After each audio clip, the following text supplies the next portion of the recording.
Are we going to start with the... Yeah. Okay, I'm going to read to you the meaning of the Underground Railroad, and if you haven't been initiated into our secret society, you should come up to John and swear. While I'm reading, you can come up to John and swear the oath. The oath is, I swear to keep the secrets of the Underground Railroad, so help me God, or universe, or goddess, whichever one you're using.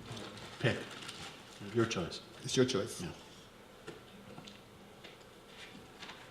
The Underground Railroad was adopted as the logo for a series of weekly networking parties initiated in the fall of 1994 for the purposes of mounting several large guerrilla artworks and creating a scene where one's friends and colleagues could meet. In walking investigations of existing graffiti art and guerrilla art in search of public spaces to display new works, one was inspired by notions of historical New York and the Underground Railroad.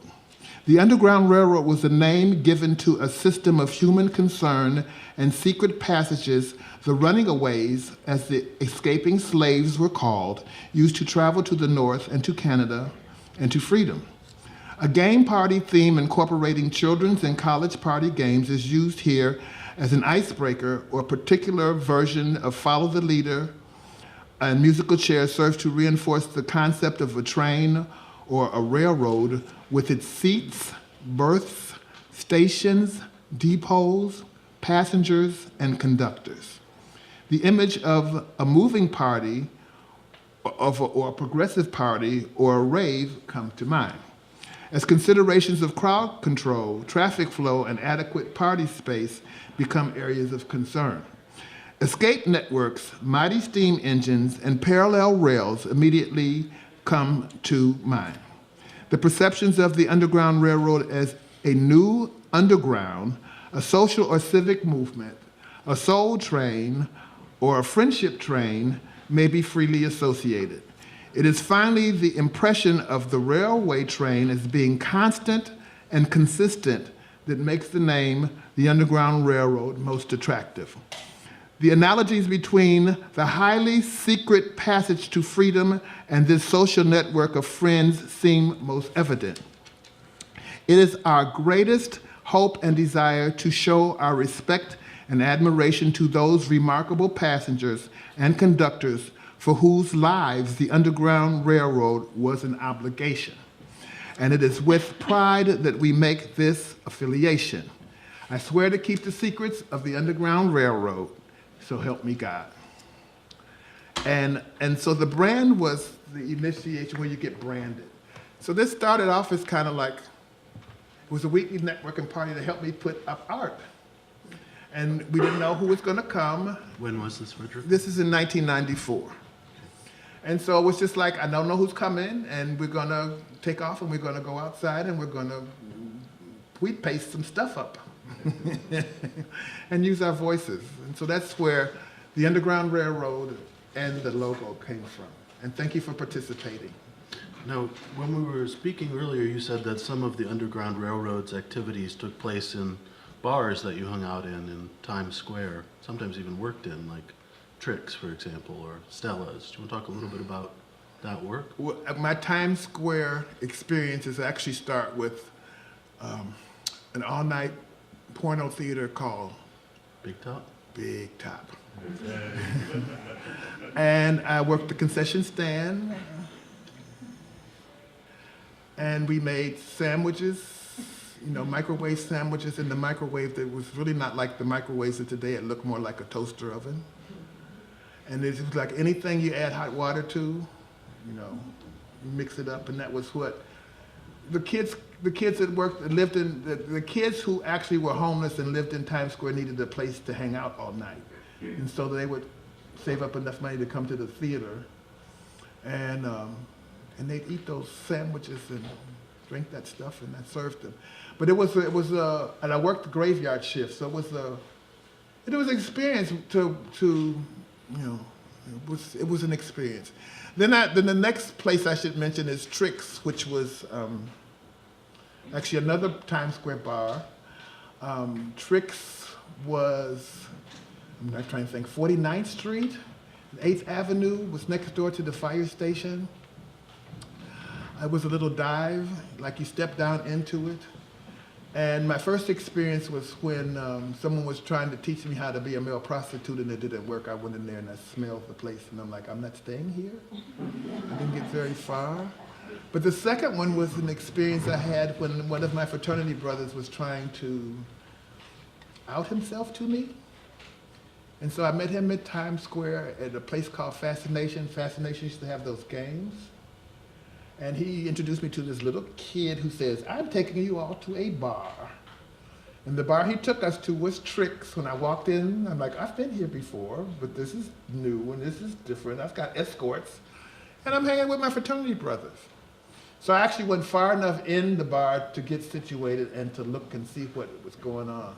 And all those things that intimidated me when I first saw it on my first impression got to be strangely familiar and comfortable with me afterwards, and I started hanging out there. You can read about Tricks in a book by Bruce Benderson called User, and everything is disguised. How did this experience intersect with your art making at the time? Well, this piece actually came from, I got the owner of the bar to give me $300 to do an installation for Halloween. And it was just after the Love Ball had happened. And so the idea came to me like I should do a scene that looks like a bar, but it should be abstracted. And it should be black and white. Why black and white? We tend to look at the world in black and white anyway, so like why not just realize it? Black and white. And so when you walked in the bar, there were rows and rows of this kind of setting, and it's like, what is it? Because it was just like stripes on the wall. But as you got further and further into it, you would notice that there were gentlemen who were collaged onto the scene. I used old presidents.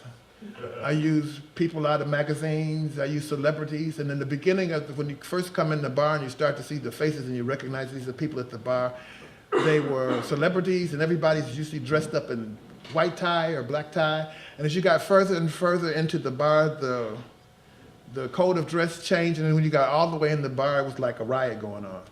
And some of those kids had actually been in porno magazines, so I would cut out their pictures from the porno magazine and stick them in the collage and tell them to find themselves. So it was kind of like fun. There were really no repeats, and I made it seamless so the whole bar was collaged. It was remarkable. But then Halloween went and they left it up. And then New Year's came and they left it up. And then they decided they were going to move and they left it up. And then they had to move back and it was still up. Did you continue to work on it during that period of time? No, I didn't work on it. But then when we moved to Tricks, then it got to be like this whole nother level of things. So this got to be like kind of like, this got to be like part of the invitation to the sober bar parties. Am I jumping? Am I skipping something? I think we were planning to talk about Stella's too, because you continued installations. So if you read Bruce Benderson's book, it was really like, I don't know, sometimes people have visions, and so he's describing a scene that actually wound up playing out the way he described it in the book. It was like the hustlers had to, in Tricks, there was all this coded stuff that happened. The kids, again, it's the Times Square kids. They could come into the bar, and if they had a drink, if you can prove that you had a drink, you could eat whatever they were serving that evening. There'd be a big pot of stew or spaghetti or a big pot of something, but you got to eat. So sometimes they would come in the bar and find an empty glass, and that would be enough for them to go get the buffet. And then there was the thing about the cigarettes. We were talking about the cigarettes at the bar. If you wanted somebody to come and talk to you, set a pack of Newport, buy your drink at the bar, and then someone would surely come and ask you for a smoke. And so that's the opening for the conversation. There are all kinds of coded stuff. It gets to be such a game. But anyway, that was one way. If you wanted someone to come and talk to you, you set an open pack of cigarettes. And then, like I say, sometimes the kids would they go pick up a drink because they didn't have the money to buy a drink, and so they would just pick up an empty glass, but that would get them something to eat.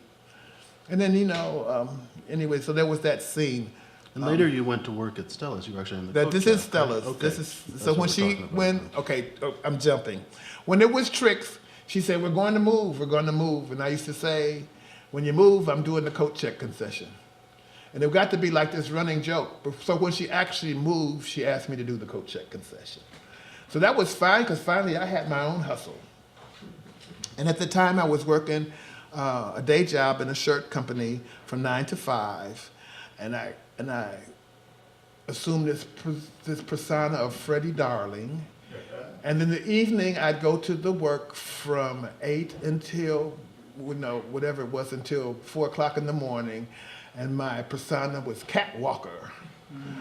And so it was cool to be Cat Walker at night and Freddie Darling in the morning, but I was already 40 years old. Yeah. And I'm like, it's nice to have two little hustles, because neither one of them was a real job within benefits. They were both hustles. And I was making a little bit of money, and I was doing a lot of art. But I'm like, this is not, I don't have a 20-year-old body. How long am I going to be able to hang? And at a certain point, I did break down, and that's when I found out I had the virus. Right. But I had those two little hustles, and I was, it kept me going. It kept me going. And when you were working in the coat check, you were also making art almost We were as doing a the collaboration art. with We were doing the art and the taking people out who the were- Underground Railroad people. My Underground Railroad friends would help me post my art in the evening. I wanted you to talk a little bit about the Polaroid project you did with patrons of the bar, as something that was a way of using your work to almost create order in I life. think at the time I was working at the shirt company, but I was actively looking for the job as a designer. I'd gone to FIT and I did very well.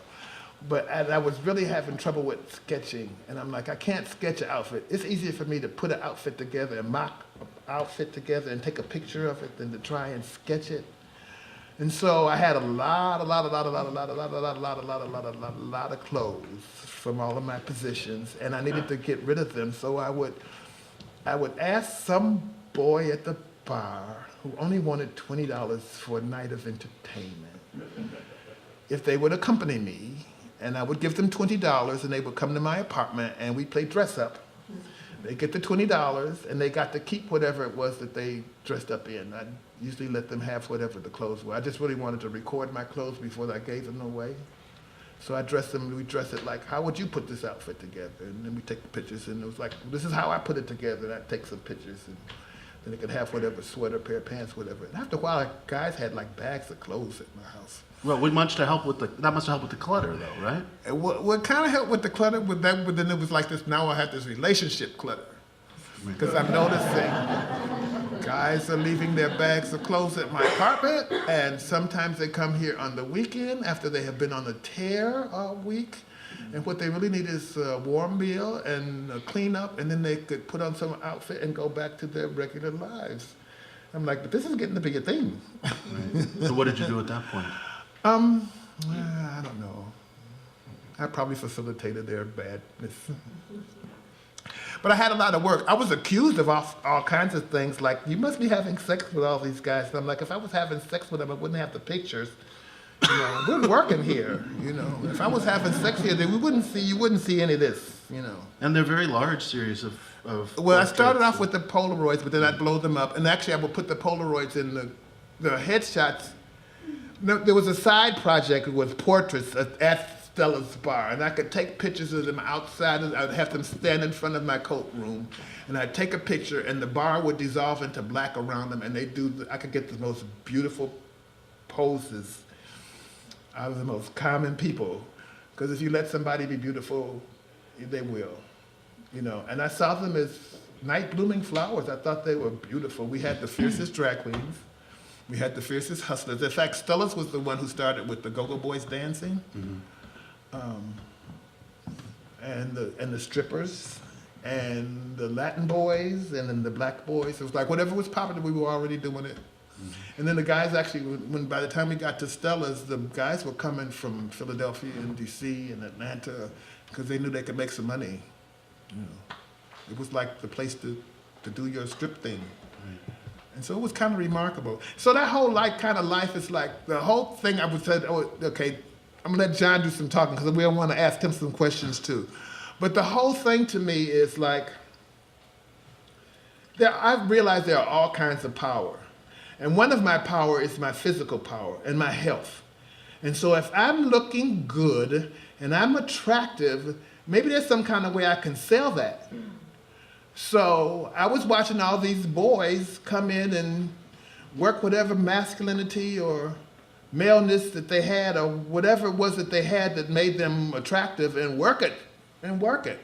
And that was just, I thought that was interesting. I like, there's so many times in my life where I feel like I'm powerless, but I'm not recognizing all of the different varieties of power that exist. And I'm not using the power that I have. And I think that's, boys are not supposed to be prostitutes, but that's what it is the oldest profession. Men are not supposed to do that. But if my beauty is all I have to figure out a way to sell it. If my body's all I have to figure out a way to work it. It's all about power and control. Well, and that's sort of taking control, Power right? and control. Right? That's sort of the artfulness of it. If you think of artfulness as a kind of power. I made this remark, and I think they like to use it where I say, I am the art. Is that how I'm doing a bad paraphrase of my own quote. But I'm the itch. I'm the isn't. I am the isn't. I am the art. And it all comes through me, but it's not. It's the blessing that was given to me. I appreciate, that it is a blessing. And I'm happy for those opportunities where I'm able to open up and to express whatever it is I'm feeling or going through and to make something out of it. It's most fun when you have to make it out of nothing. It's nice to have lots of art supplies when we need a flyer. We're going on a protest. We need a sign. Make a sign. You got to get on the ball. You got to. How do you feel when I have a friend who I talk to a lot about art making, and one of the things that we talk about is how difficult it is to move from a process, a kind of embedded life where your creativity is about who you are and how you interact with people. It seems so difficult sometimes to take a portion of that and objectify it or have it be held in a single thing that then goes out into the world, perhaps into a very different context. How do you feel when pieces of that bar come off the wall, so to speak, literally, and go into new contexts that are very different? And that some of those interactions that were a part of the art. That's a big right? question. Because they're not just a thing that generates the art, right? They're an intrinsic part of the art, but they're not there when, for example, the collage moves into most art galleries. So how do you feel about that? How do you think about that? Maybe it's just like raising children. There's a certain point of it when you get to be in control and you could tell them what to do and maybe they'll do it or not. Right. But there's a certain point they're not going to do what you tell them to do anyway. They're going to go live their own life. And I think it's the same way with my art. They're going to say different I created it, but it's got its own life and it's going to do whatever. You do send it out into the world sometimes. Yeah, but via mail and. Yeah, but I don't have any control. Once I let it go, but I'm just grateful for the opportunity to be able to express it and to put it down there. Right. I was told once that I wanted to have an art show, and the person told me, this is really not an art gallery, this is a treatment facility, and your art is not going to sell. And I'm like, oh, they made a point. But I wasn't making my art to sell. I was making my art to say something, to talk. Right. And then the idea that it could sell was like, if it sells, that's fine, but I don't care if it sells or not. That's why I could take it and put it outside on the street. It wasn't intended to sell, it was intended to speak. And so now that I'm getting appreciated and I found somebody that wants to sell my stuff, but they're not even telling me what to make. They're letting me, they're encouraging my freedom. It's a great thing, it's a wonderful thing. But I don't have any control over it. I don't even have any control over what people think about me. So I let them think whatever they think. It's none of my business. I can only be in control of me, and I don't do a very good job of that all the time. Oh, I disagree. Composure, composition, there's some sort of parallel there? Baby, it's a work. It's a work in progress. Yeah. So speaking of work, maybe we could talk a little bit about, what do you want to talk about? I was thinking maybe the so bar. This is the idea, the concept of the so bar? Yeah, we talked about the not so bar. I live in a particular, I'm in a strange community of fellows who, for whatever reason, have chronic illness. And in my particular case, it's HIV/AIDS, but I've had cancer, I've had eye issues. I've had a lot of, I'm getting old and a lot of things happen. But the idea is like, oh God, I lost my train, John. The idea behind this SOBAR. The idea behind this SOBAR was my community is very challenged. There's lots of MICA people, mentally ill and chemically dependent, chemically addicted. In addition to having a chronic illness, which could be HIV or a heart ailment or hepatitis C or whatever the chronic illness is. So the idea is, I used to hear a lot people trying to recover, and they were like, but I miss the bar scene. I can't drink, but I miss the bar scene.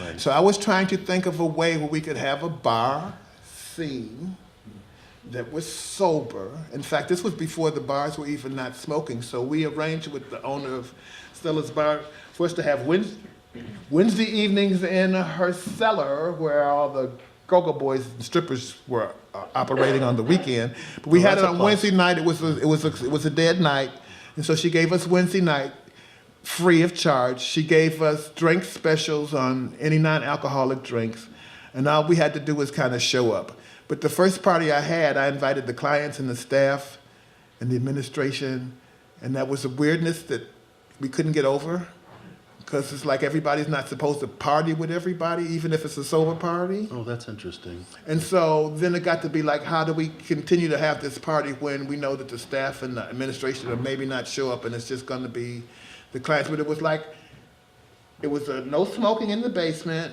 There were drinks upstairs, but there was no service downstairs, only with non-alcoholic drinks. So we weren't stopping anybody from drinking. We weren't stopping anybody from smoking. But I think the idea is that you have to open up a space where that's okay. Right. You got to open up a space for somebody to get, you got to open up a safe space for somebody to recover or whatever. Well, so that was just the idea. Apropos of the administrators, even then I think people bring with them whatever space they were in before, all too often. Yeah, but it was fun. It was actually fun to watch us all engage in that space. And the first parties were really fabulous, but it was just like, sometimes things are so fabulous you can't maintain them. It's like, right. I had too much. In fact, they taught us that in Clutters Anonymous. I've had as much of this as I can stand. Thank you. Right. I have to say no to the rest of it. That's the hard part, saying no. It's time for me to leave the party. I've enjoyed as much of this party as I can My handle. ex always says you should leave a party before you want to, which I think is wise advice, but I can't follow it. Yes, although, you know what I do is I check out yes, you can. mentally, but that's blacking out. Yes, you can. Yeah. When you say but when you say I can't, that's what's going to happen. Right. That's so the problem. You stop saying I can't, right. And I give it some space to breathe, and say maybe I'll try, maybe I'll be open to, right. Maybe I can. This is a good. But if you say I can't, that's what you're gonna get.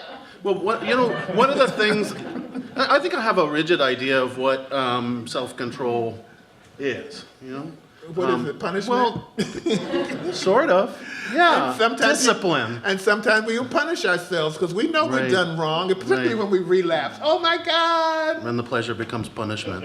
Oh my God, I relapsed. I gotta start counting all over again. And I can't tell anybody what I've done. Right.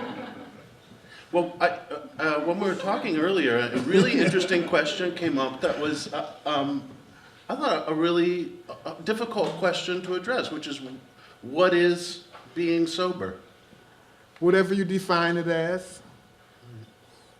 I think a lot. So we have this broad definition that it means I don't do anything wrong. That's the one I don't like. But it's. Right. But you do, and you're going to do things wrong. But the idea is like, even the 12 step says you're not going to do everything right. You're supposed to do things wrong, but when you do things wrong and you recognize it, you take ownership of it. You say, somebody made an apology to me, and they said, well, I said I'm sorry. And I'm like, you know what? That's no apology. That's something your mouth did. An apology is, I'm sorry. I made a mistake, and you have to state clearly what the mistake is, because sometimes you're arguing with your partner and you apologizing for something, but then like that's not what I want the apology for. Right. It's something else. So you state what the apology is for, so you're both clear about why you're apologizing. Right. And here's the hard part. What can I do to make it up? Yeah, that's a lot of work. But I'm sorry, Yeah. So is there some? what do you think about, what is sobriety to you? Well, I think you hit the nail on the head. I have a very cartoonish view of what it means. You know. And maybe that's why it's so hard for us sometimes to achieve it, because we make it something that we can't do. Right. And I then think say, that's I can't do probably it. true. Yeah. And then it's not just substance too, sometimes it's behavior. Oh, all my behaviors are very cyclical. Because I cannot drink for 2, 3, 6 months at a time. But then I can really, really drink a lot for the next 6 months, you know? And I'm the same way with just about everything. I was about to ask you about that, because I'm pressing this idea of art and life management in our conversation today. But I'm the same way with art making. You know, I'll sit around, do nothing for 6 months. Nothing. Watching YouTube. But that's something. Yeah, it is. It actually is something. Because I tend to think that you're gathering material and energy during that period of time. It's a kind of fallow period, just like in farming. What is that? I don't know. The fallow you let your fields lie fallow so that they reinvigorate with nitrogen from the weeds, right? That's the whole idea. So that's the way I rationalize it. But I don't know that the thing that's challenging is the idea of some sort of constancy or order that's maintained over time, or but that's habit. That's what you want. You want order. Yeah. But you have to create I think order. So, yeah. And you have to allow for order to happen. Right. And the discipline gets to be like, art is a practice. Right. I've heard that. Art is a practice. So I can say I'm an artist, but if I'm not making any art, how dare I? Yeah. And I don't have to be making art for the intent of selling it. I have to make art because I don't have any other choice. Right. I can't stop myself. Right. That's the addiction. So I'm addicted to making art. That seems like a pretty good addiction, though. Yeah. You would think. But there's a lot of starving artists. Right. And that's because we believe that we're supposed to starve in order to claim our artistry. Because we've been told that. Yeah. Artists don't make money, baby, was what my mother used to tell me. What do you want to be? An artist. Artists don't make money, baby. Right. So what do you want me to be? I don't know, but I want you to wear a suit every day to work. Did Freddie Darling? I could have been. Let me be Basquiat and wear, Armani while I'm painting in the basement and high on whatever. Shh, don't say I didn't say that. So, do you find that having an art practice is something that helps you maintain that kind of stability and control and discipline in other parts of your life? Mm-hmm. Yeah. And do you work every day on your collages? Some manner or form.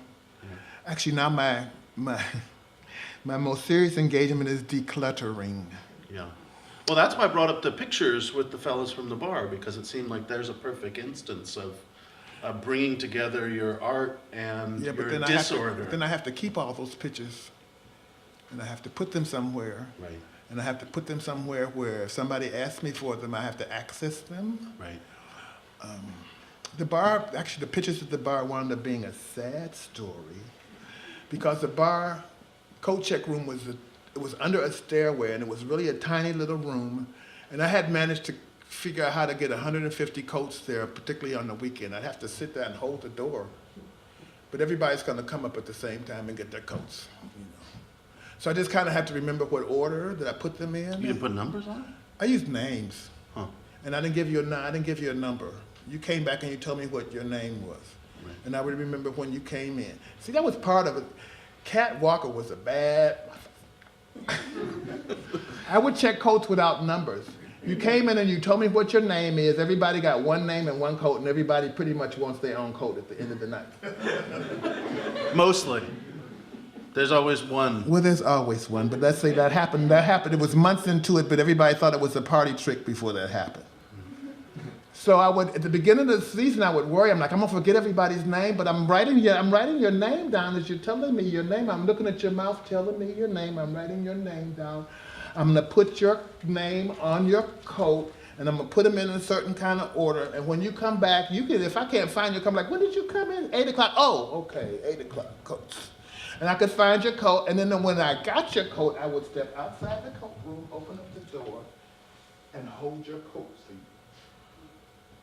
Coat check was only $1, but I can guarantee I'm gonna get that other $1. I'm gonna put your coat on you, and you're gonna feel like a king or a queen, because nobody ever gives you that kind of respect that everybody deserves. Just help me around with my coat. So the drag queens, oh, they got fierce with it. They come in the coat check room with their furs and throw them over the counter and proceed to walk in. Well, I knew who they were. And I know they're going to come back and they're going to give me my $1 later, but it was like such a scene to throw their fur coat, Right, of course. coat Yeah. and keep stepping in the bar like I own this place. But it was fun because this is like people coming out and they're trying to, I'm coming out and I want somebody to be attracted to me. Right. That's one And of if the this things is, you want in a but this bar. is what it is, if I have to go play this whole scene out, that's fine. And it got to be fun. You know, this is everybody, you know, it's fun when you know what the game is and you know you're playing it well. It's not fun when they change the rules on you. That's it. Right. In the middle of the game. Yeah. You know, but if you know what the game is, you know. When you were working the coat check and you were using names to sort the coats, did having the photographs of regular patrons help you associate names with faces? No, but I was going to tell you the sad story about the coat room because I would take pictures and I did all these were actually just the portraits. These weren't the guys at home with the outfits. Right. These were just portraits. Framed by the opening Framed by the opening of the door. And so I had lined the wall and I could take them and photocopy them, color copy them, and make other pages. And then if I had too many of the same person and somebody new came, I could put a new picture over an old face and there's too many duplicates in here. But then after a while I realized that the police officers were coming in there looking for likely suspects. You know. And so that got to be problematic. And then some of the Johns did not want their hustlers in the coat room for whatever reason. And I got into more discrepancies about, I don't want you, if you put your picture in there, I'm not dating you anymore. And the guy would come back. Because usually I'd take a couple pictures and I'd post the best one and I'd give you the outtakes. So that was coming out of my money. They weren't paying me, you know. But then for somebody's like, well, then pay me for my Polaroids. You don't want him to have his picture in here. Give me. Anyway, I'm digressing. Well, that's art stuff. So one night I came in and I walked in the door. At that point, the walls were entirely covered. There was a chair in there that I wanted to take and have recovered. I was going to make transfers and cover the chair, and I was going to have an interior person come in and take a picture of the coat room because the coat room had been written up in HX and Next. People like, go to Stellar's Bar and be sure to check out the coat room, you know. But then I went in one night and they said, don't be worried, don't be angry, don't be upset. I'm like, what's going on? And I went and I looked and they had taken down my pictures out of the coat room without telling me. And I'm like, well, why would you do that? And they said, we wanted to paint the walls. Well, how could I hang coats in here if you just painted the walls? That was like, you know, we taking the pictures down and we're going to paint the walls because now that we're taking the pictures down, we see how bad the walls are. And I hate it when people, you know, they do what they do and then tell you some false reason for them doing it anyway. I don't know why they took my pictures down. I maintained some of them. I kept some of them. I made an installation in my bathroom. But the pictures got taken down. They hated me. Shortly after that, though, you did start, as you said, creating similar environments in other kinds of spaces, like the Blue Bathroom Blues. Oh, the Blue Bathroom Blues, that came from my day treatment program and me writing poetry. Somebody encouraging me to write. Right. And then like, well, now that you got all this poetry, how are you going to deliver it? I'm like, well, maybe it'd be nice if I made some art to go with the poem. So I started making slides. Remember slides? I made slides to go with the poem, and then somebody would actually sit there and click. I gave them a book and say, whenever you click, when you hear this line, click. And so it was like an hour of poetry and slides. But you made collages. But that was 2001. You made collages that you photographed. My work just keeps regenerating. Right. If this comes down off the wall, it may be something tomorrow. I know. Yeah. Well, if you know the And first, and that's why I keep coming back to old things, because it's cyclical. right. And now it means something else, and so I just reuse it again. And I think I'm very Henry Darger with my art. I'm like, I go home at night and I shut my door, and they used to say, we used to hear voices coming from. He'd do different voices. It's just like he's doing his. They're cutouts, they're paper dolls, and I'm making paper dolls, and I don't think I talk out loud to them, but I do think about what they're trying to say. Sure. And I make up all these characters, and then I cut them and paste them and stick them in. Well, dolls in particular, are very fascinating to me Well- because they're sculptures that can't be separated from their use. I mean, they can be. You can sort of put them on. But the try to wall be a boy and appreciate explain them. why you like dolls. It's very difficult. Well, I had G.I. Joes, so I didn't have to. Well, they didn't have GI. When I was coming up, there was no GI Joe. But that Barbie, she blew my mind. It was my cousins or something Christmas, but I swear I held that more than they did. They didn't get it. The Christmas Eve, I held the buttons and the snaps and the little details and the funny little plastic shoes and the way her little feet. Did you know that Mattel was one of the largest clothing manufacturers in the United States in the latter half of the 20th century? No. Yeah, it was so much about the clothing and changing the doll's clothing and thinking about the wardrobe and planning the next wardrobe and imagining the fashion plates interacting with each other. That's what I mean about these interesting types of art that have so much to do with their social use that it's difficult to imagine them standing alone in the way that, say, a Brancusi would, you know? Even though that's mirrored, so I suppose. I don't know, the culture is really weird because we go through these periods, and I'm kind of noticing there's usually a drug associated with a kind of look. What's today's drug? I don't know, I'm not out there like that anymore. Does any young people want to tell us what today's drug is? Crystal meth, okay. Still, for real? All right. Crystal meth and kale. Okay, but see what I'm saying. Okay, so like, there's this, a beatnik. When I say beatnik, you imagine a certain kind of look. Maybe it's Audrey Hepburn in Funny Face, and she's in this bar, and it's a smoky bar, and they're reciting poetry and beating on bongos, and everybody's like, you know, all groovy, and there was coffee and cigarettes. Right. They were addicted to necessarily, and they hung out in the village at those, and we know the names of the clubs, and it was like this jazz coming out of this jazz thing. And then later on, I don't know, I'm skipping, rock and roll. Oh my God, rock and roll, it's the devil's music. I look at our teenagers, they're crazy, they're all gonna go to hell. And they're dancing interracially. Oh no! You know, oh gosh. It's white people dancing to black people's music, and it's not made by the white artists to redo. Anyway, so it gets to be like the music, the clothes, the look. But then there gets to be like this time when they really want to separate you. Disco was fine, but disco was too black and too gay. So something has to come along to change that. So let's do house music, let's do hip hop, and then it gets to be a look, and then now we're generating clothes and we're generating. Hip hop really just started off from people competing each other. They didn't have nothing to compete with but their bodies.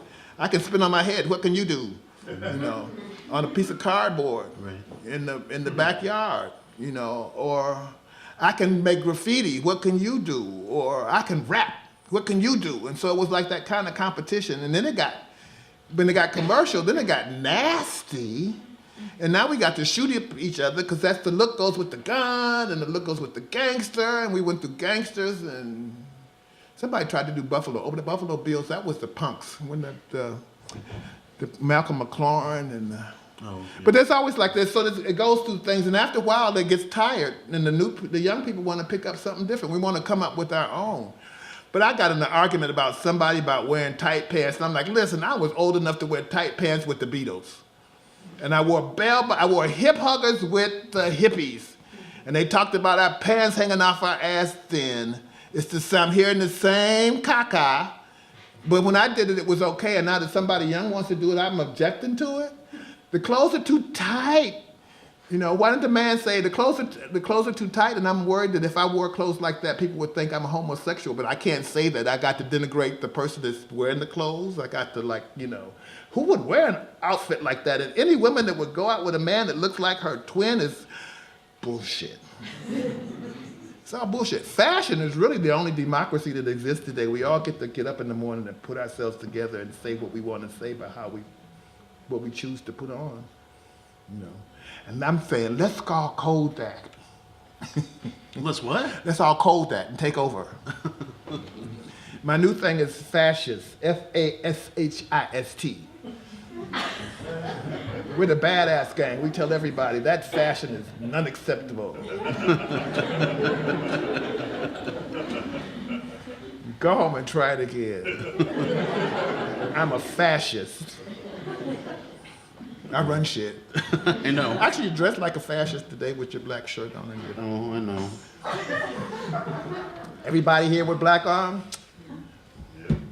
Well, I explained that to you. I know what party you belong to. I explained that to you earlier. But even in the fashion industry, when they tell you to wear black, it's for a particular reason. They want you to be in the background. They don't want you to stand out. When you're backstage dressing, you're supposed to wear black.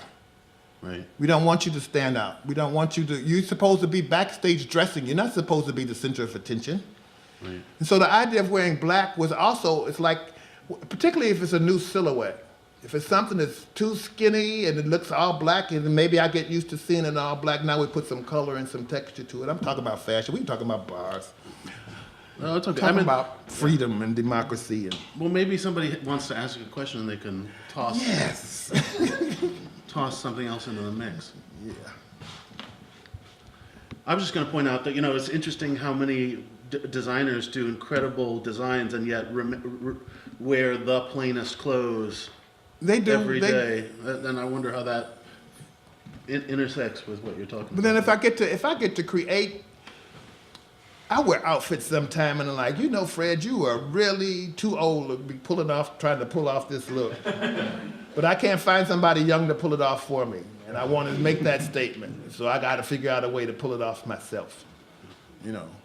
I make this remark sometimes on Instagram where I say they laughed at me when I said this look, men would dress like this, but that was 20 years ago.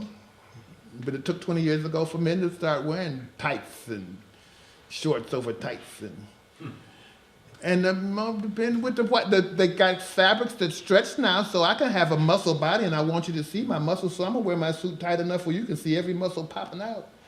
And if that makes you uncomfortable because you think I'm uncomfortable, I got you exactly where I want you, because you're worried about how I look, and if I'm uncomfortable, if my pants gonna split when I bend over, watch me bend over and put my butt in your face. I'm comfortable making you uncomfortable. No, that's a skill. That's good. That's why you think people wear the looks that they wear. That's when something's back. I'm not trying to force it back to drinking, but that's something a drink helps with, being comfortable. But then I'm gonna say this, and then we'll open up the floor. I think, see, the part of the thing is like, where do you find a safe space? And in the gay life, the safest spaces were always bars. Yeah. Always bars. Except in the tea room and the parks. But if it's a closed place, Stonewall had to happen in the bar. It was bound to happen in the bar. And then all those laws about cabaret laws where you're not supposed to dance, or you're not supposed to do this, and all those were just a way of keeping, tabs. I come in your bar and you're dancing. You're not supposed to be dancing. You're wearing women's clothes. You're not supposed to be wearing women's clothes. Well, you know what? We put on other people rules that we would like to follow ourselves, and if I can't follow it myself, if I don't have enough discipline to behave properly, I will make a law and make it rough on everybody else, because I don't have the discipline to live the kind of life I need without having it be a law. Don't have the discipline to turn your life into a game that you can play? Make a law. Make a law. So any questions, anybody? For the Prophet, where would you like to see the music and fashion and art trends going the next decade? I don't know where I would like to see it. I just know I would like to see it. It's not for me. I can put in my I can add my. Or where do you see it? I don't know. I'm not sure what the kid. There's so many artists and there's so many ways of getting out there now. So I don't even know some artists. There are artists I'm like, who is that? I never heard of that person. Where did I go to hear the music? Really? Because it used to be easy. Everything was on the radio. Oh, I'm going to tell you one good thing about growing up in Detroit, Michigan. We got radio from Canada. People don't know Detroit is like Detroit and Windsor, Ontario are like New York or New Jersey. It's right across the thing. And so when they would ban music, rock and roll music in Detroit, we could hear it because we listened to the Canadian stations. Huh. So I'm like, why did they ban that song? What's wrong with that song? It was, but it was fun. Maybe another way to ask that question would be, well, what are you looking at now? What are you listening to now? Yeah, what are you listening to now? Who do you listen to now? Big mix. I'm a musical theater Broadway producer, so there is that part of it, but also I'm interested in the kind of new hip-hop like Kendrick Lamar, and I never liked hip-hop before. Obviously classic rock. I think there's a lot of electronic music which can be really exhausting or interesting. Where exactly it's propelling is hard to define because there's just too much out there. There's so much out there. There's so much out there. Speaking of so much information, I'm curious if you speak a little bit about your archive in your apartment, because having visited your apartment, which is also your studio, the archive is a very, I think, significant system that you use to organize information, but from which you're continually drawing on for your artwork. So I'm wondering if you could just say a little bit about the actual physical archive, which takes up a good amount of space in your apartment. When I was a kid and I used to do papers in school, they'd say, do the research. Do the research. So I was always about doing research and things that I was interested in, I would make files of and keep them. If I'm saving magazines, it's usually for a reason, but I need to look at the magazine and I can't keep everything, so I have to keep culling. And I have to keep going through things and eliminating things. And sometimes it's like I don't have time to think about this whole book, why I have this whole book. Maybe it's just a poem in this book. So I saved the whole book, and then maybe one day I'll go and I'll look at the book and I'm like, well, I really don't need the whole book, I just need the poem. But my archive is, I learned to, I put things in 3-ring binders, and they have a nice bind, and I put them in those sheets, those plastic sheets, and I store things in sheets, and sometimes I'm really particular about where I put it in the book, and sometimes it don't matter, it just is in the right book. I think the books are very beautiful. Well, if you look at them in a particular kind of way, but see, part of it is cluttering and hoarding is all of this about stuff, but if you arrange your stuff in a way that people see that there's some order there, or there's some attempt to order there, they can appreciate it. But if it just looks like stuff and you got so much stuff and you say you love all the stuff, it's why you can't let go of the stuff, but look at it, it's being crushed under its own weight.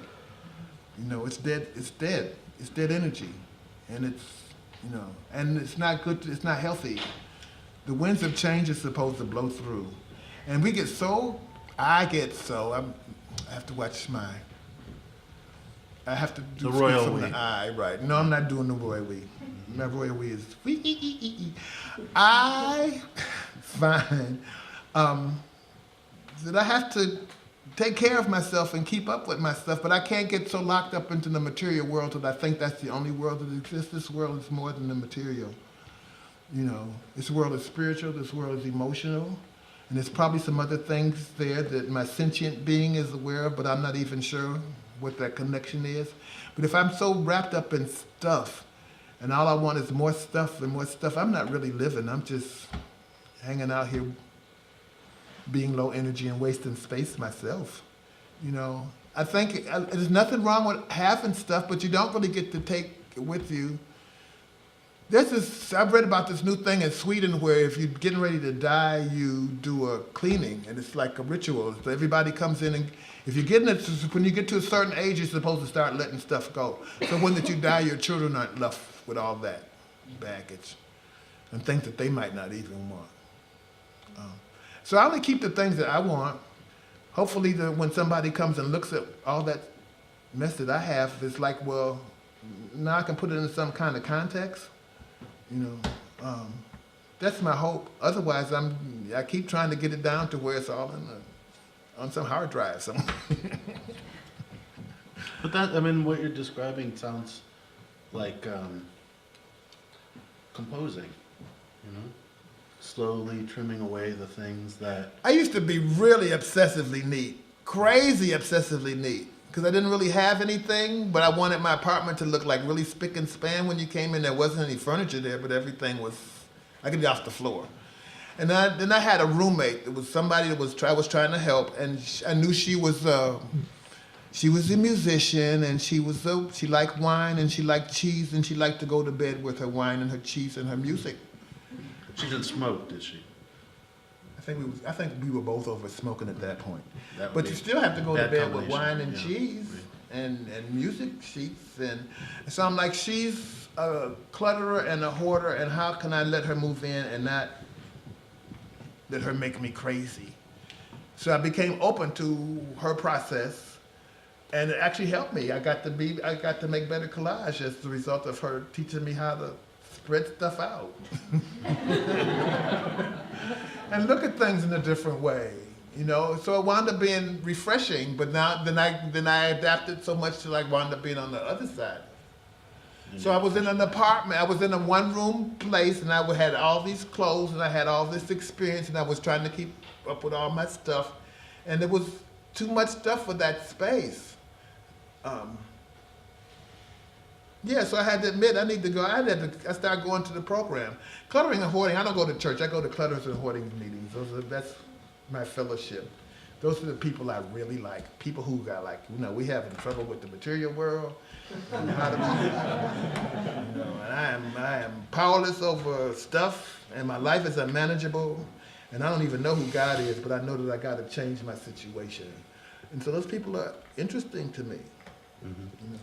And again, I go places where people are, addicted and struggling with mental illness, and I think it's all remarkable. But it's easy to get stuck because there's so many pitfalls.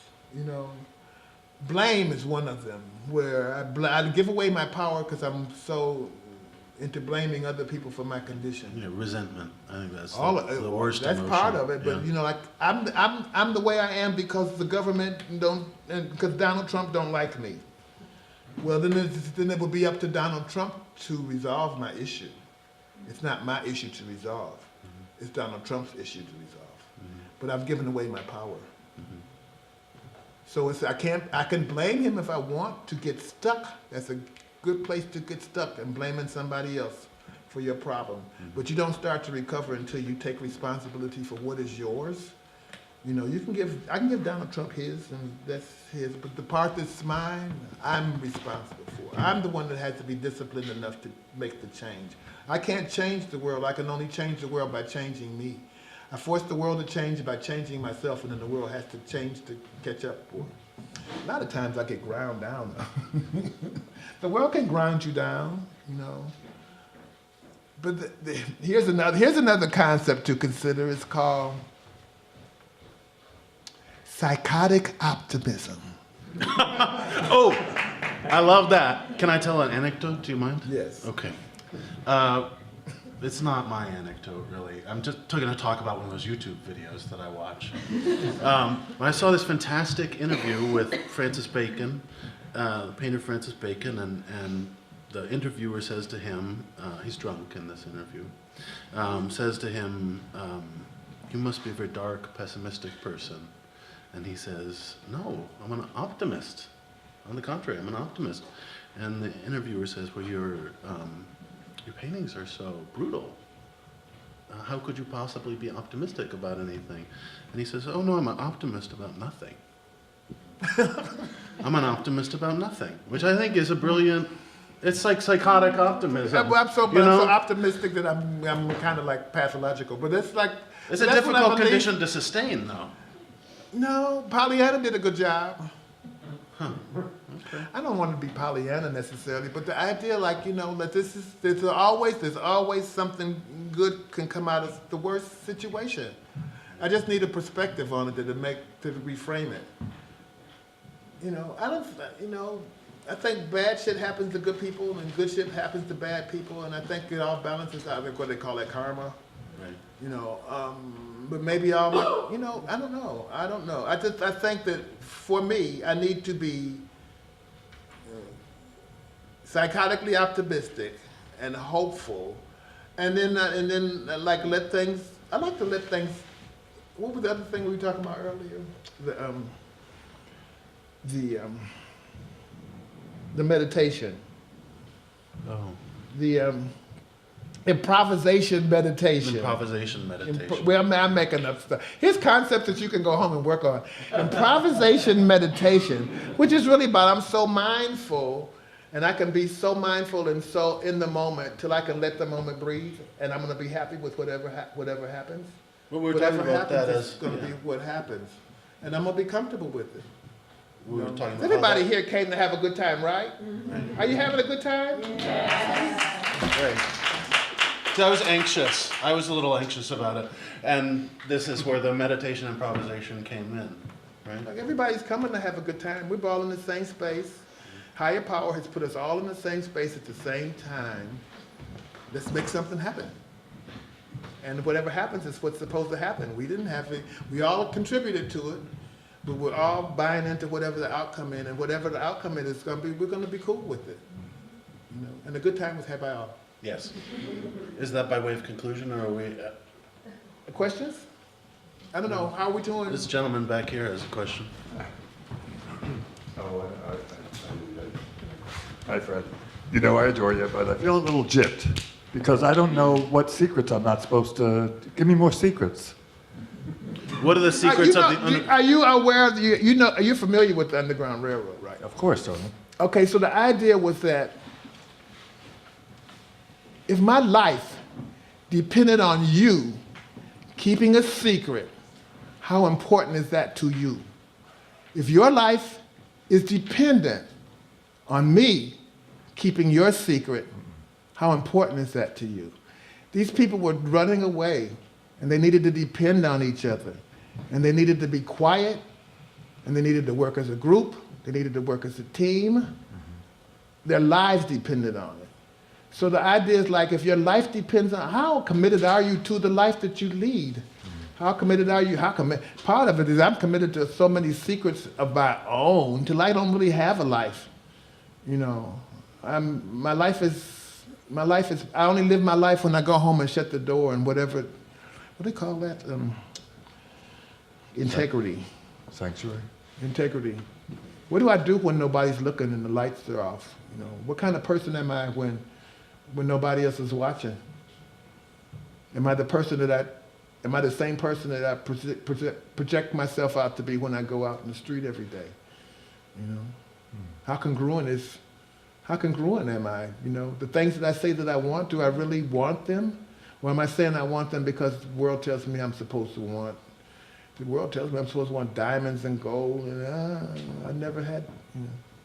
I don't like jewelry. I like jewelry when it's given to me, but I don't really. Look, my watch is on my bag. You know, and then for a long time, men didn't wear jewelry anyway. Watches happened with the war. You know, earrings happened. Now we are done. We are pierced and tattooed and coiffed. You know, and it's okay, and it's all okay. You know, but I'm gonna tell you one thing that galls me. If people like to lean on the, maybe I shouldn't go here. People like to go to Leviticus and tell me I'm abominable because I've had some homosexual experience in my existence. Some. A bit. But that's the same Leviticus that says you're not supposed to have piercings and tattoos. You're not supposed to be with a woman when she's on her period. It says you're not supposed to eat certain kind of meat. I mean, we can break all those other ones, but then we can point to that one particular one and demonize people for that one particular one, and I got all the piercings and tattoos, and I eat all the pork I want. What is that? What is that? We're all sinners. We all know we're sinners. You know, this is a wonderful night. This is Maundy Tuesday. We didn't think about that Maundy Thursday. We didn't think about that when we scheduled this night. So a friend of mine said, I got to go to church we got to wash feet. And so she says, but I'd rather be there. I'm like, well, you know what? You go wash the feet, and I will be praying for you in your space, and you pray for me in mine, and I'll be trying to save the souls at the artist space, and you save the souls for whatever church you go to. Freddie, what's in your future? What do you want to do? I mean, I'm doing it now. yeah, day to day. I'm being myself, and I get to do art, and I get to meet wonderful people, and I get to engage. I don't know. I just want to be around and see what happens. I'm writing the story down as it happens, but I'm not trying to gear it in any particular way. I'm here.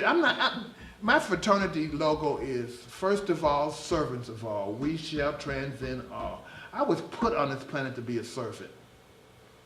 You know, I wasn't put on this planet to be a slave, but I was put on the planet to be a servant. And so some of us don't want to be servants because we associated that being a slave, but we're all here to serve. Who you serving?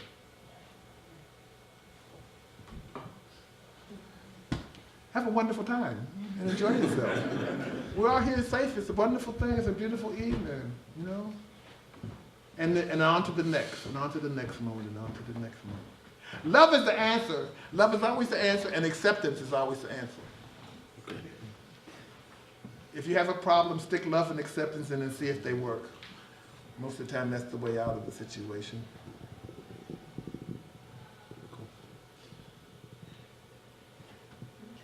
Good. I think we have one more question we have time for. Of course, you're all going to come up here and take pictures in front of this wonderful. Oh, right. And post them on Instagram. What's the hashtag? Actually, there's a soul bar, soul, S-O-B-A-R, sober bar. It's soul bar, sober bar. Sobar. Soul Sobar. bar, it's Sober bar. If you at me at soul bar, so I don't know if we have a hashtag yet. No. We haven't been hashtagging. It's just Instagram. It's an Instagram site. Okay. I welcome you all to come and visit us at Soul Bar Sober Bar. Cool. All right. I think that's it. Thank you, sir.